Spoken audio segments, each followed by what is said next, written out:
Gambar ukur ini mempunyai 4 halaman. Halaman 1, halaman 2, halaman 3, halaman 4 di bagian belakang. Nah, untuk di halaman pertama ini terdiri dari identitas, lokasi, dan pemohon. Bisa diisi semuanya pada waktu pengukuran, kecuali menyangkut pemetaannya. Nanti kan di kantor diisinya. Tetapi untuk nomor-nomor segala bisa diisi karena pada waktu kita mengukur ke lapangan sudah dibekali dengan surat tugas. Surat tugas itu sudah memuat DI 301, 302, dan 305. Jadi bisa dicantumkan. Nah, untuk data pemohon bisa dilihat. Nanti ada pemohon, alamat, tanggal, tanda tangan. Apabila pemohonnya dikuasakan, dilampiri dengan surat kuasa. Keterangan pengukurnya siapa yang menjadi prosukur. Nah, yang utama apa? Penunjuk batas dan tanda tangan tetangga batas. Itu yang paling utama. Apabila tetangga batas berhalangan hadir atau kan bisa aja kayak di hutan kan tidak bisa kita mengadakan tetangga batas dengan serta-merta harus hadir, kan nggak bisa. Pada akhirnya penunjukan dilakukan oleh penunjuk batas atau pemohon sendiri dengan tidak ada persetujuan tetangga batas. Nanti kita dilengkapi di belakangnya. Pemohon itu suruh tanda tangan. Di sini berbicara bahwa para pemilik tanah yang berbatasan tidak dapat hadir sehingga tidak dapat mendatangani gambar ukur sebagai tanda persetujuan pengukuran batas tersebut. Nah, disinilah pemohon yang bertanggung jawab sendiri apabila yang ditunjukkannya itu tidak sesuai dengan kesepakatan dengan pemilik tetangga batas. Nah, di sini ada seket lokasi. Diupayakan menyeket lokasi itu seketnya yang lebih jelas, dalam arti silakan seket misalkan dari ujung jalan sana yang ada kantor polisi misalkan, kan gitu kan. Silakan. Jadi cantumkan di sini yang kira-kira orang tahu semua. Ada puskesmas, ada pos kamling, ada apa gitu. Nah, nanti lokasinya lebih detailnya nanti digambar ukur di dalam gitu. Itu seket lokasi. Untuk halaman kedua di sini memuat seket yang mau kita ukur. Seket ini tidak perlu sesuai skala. Tidak ada skala di sini di halaman 2 ini. Tetapi proporsional sesuai ukuran. Jangan sampai gini. Ukurannya 10 meter dengan 4 meter, ternyata di sini di gambarnya lebih panjang yang 4 meter gitu. Jadi disesuaikan dengan keadaan fisik di lapangannya, panjangannya. Kebetulan saya bawa yang gambar ukur saya sendiri. Sudah saya tanda tangani, pemohonnya lengkap, tetangga batas lengkap, seket lokasi lengkap, penunjuk batas lengkap. Ini seket gambar ukur. Jadi ini tidak perlu skala ini. Jadi bisa istilahnya kita bisa menggambarkan situasinya seperti ini. Nah, untuk halaman 3 ini perbandingan bisa dengan 1.500, 1.000 sampai 2.500 tergantung luasan. Nah, di sini untuk perbandingan skala nanti dengan dicantumkan luas karena sudah bisa dihitung luasnya. Nah, di bagian bawah ini gambar batas. Gambar batas itu adalah apa? Panjangan semua keliling. Supaya lebih menjelaskan detail untuk jarak-jaraknya.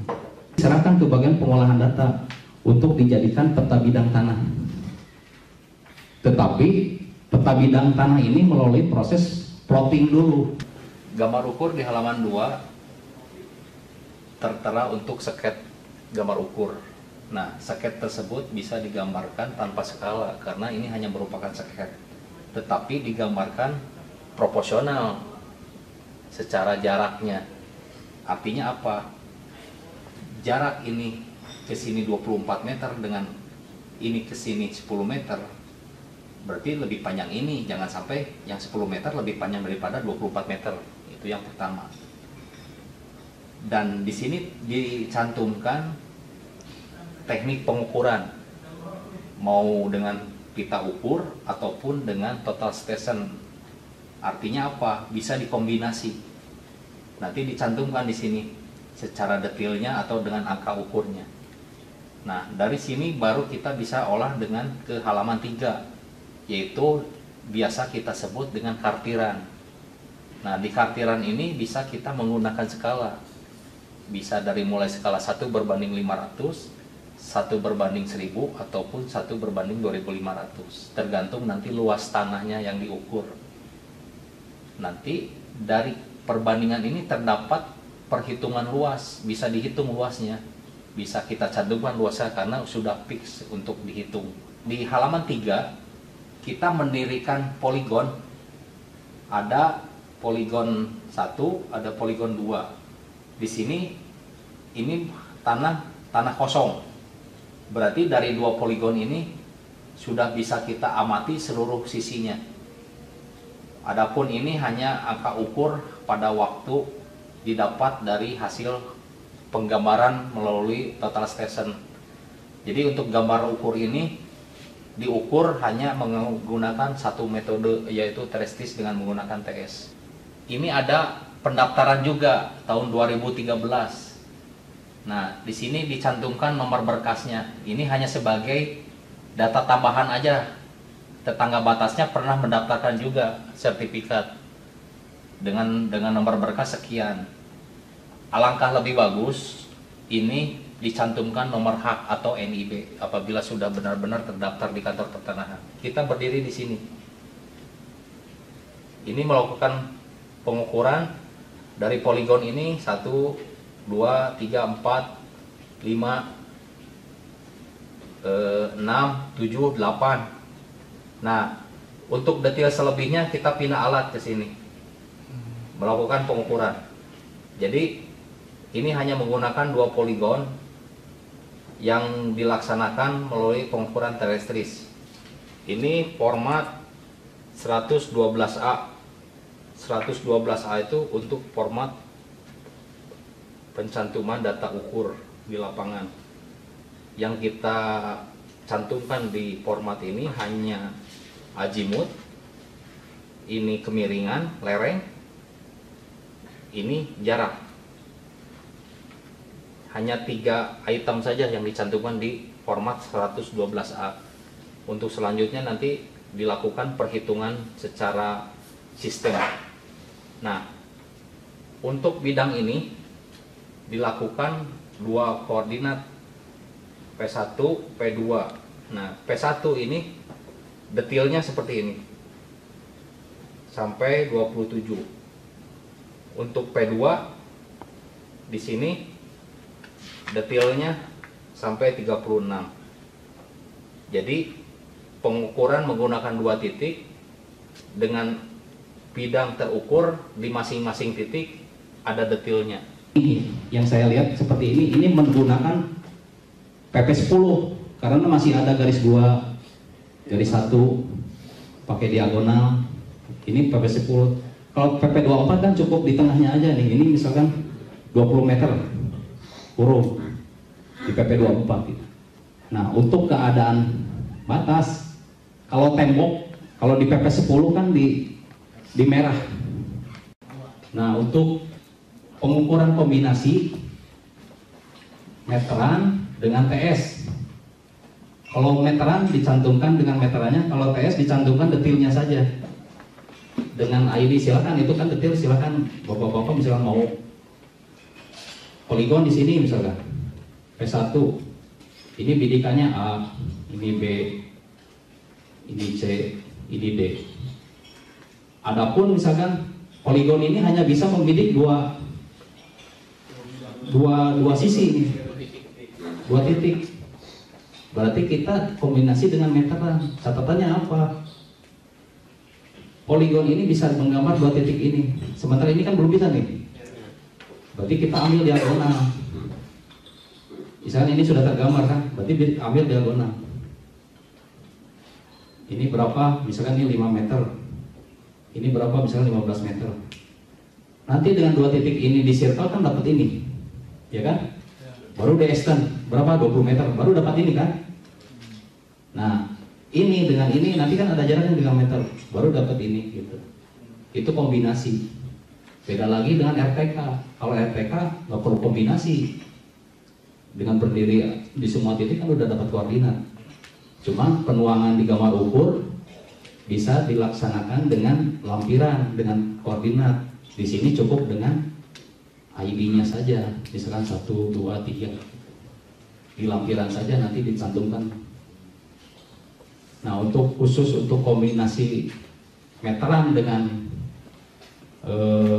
PS yang dilaksanakan seperti itu. Cuma saya tadi ada sempat lihat di GU, kalau ini bidang, kalau diseket full aja, jangan sampai gini nih, ini jalan misalnya, dia seketnya gini misalkan, apa? Jangan gitu. Full aja dulu seketnya.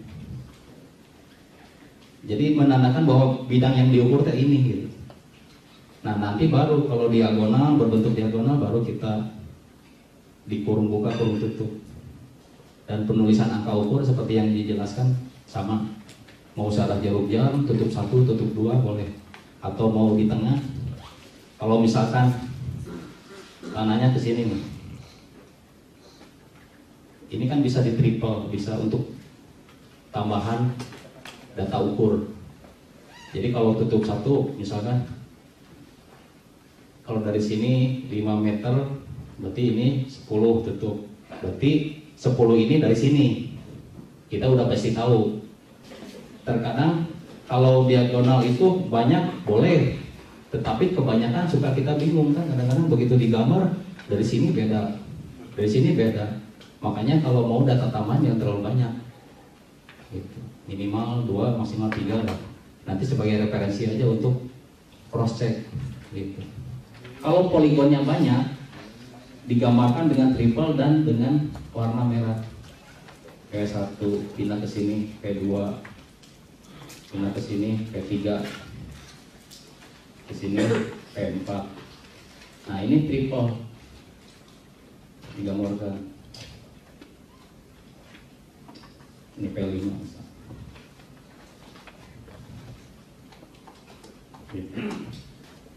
Poligon selanjutnya harus diorientasi, harus kita bisa berpikir satu poligon itu bisa kita mengamati beberapa detil banyak.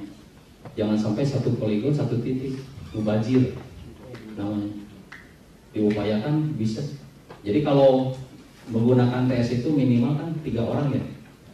Nggak bisa sendiri. Kalau RTK cukup digendong gitu kan, dengan sendiri pun bisa tanpa bantuan orang lain. Tapi kalau dengan TS kan harus ada yang pegang prisma, muka, belakang. Nah, khusus yang bisa orientasi siapa misalnya, harus bisa orientasi. Lihat di P1, begitu kita berada di P2 tuh kita harus tahu bidang yang mana yang diukur. Kita harus, oh ini di sini detailnya lumayan banyak nih kan, gitu. Disitulah berdiri. Jangan sampai begitu udah dipasang patok dibidik ke sana, oke, begitu pindah alat yang listrik, gitu kan. Pindah lagi kan harus balik lagi, gitu.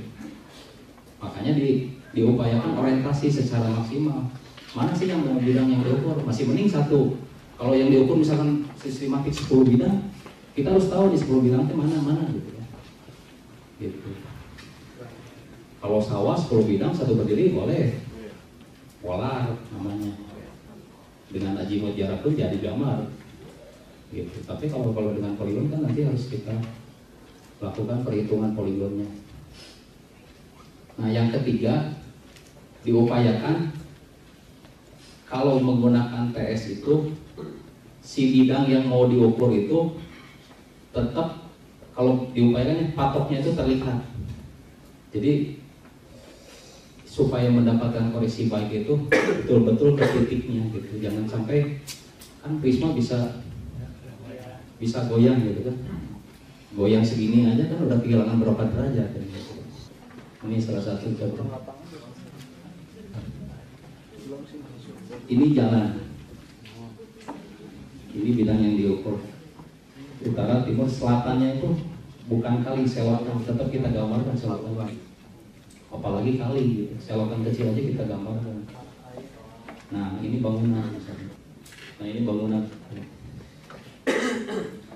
digambarkan untuk misalkan ada lebarnya 100 meter, bisa kita mau berenang dulu kan, yang menurut kita aja perkiraan. Nanti kita sesuaikan di citra atau di peta pendaftaran.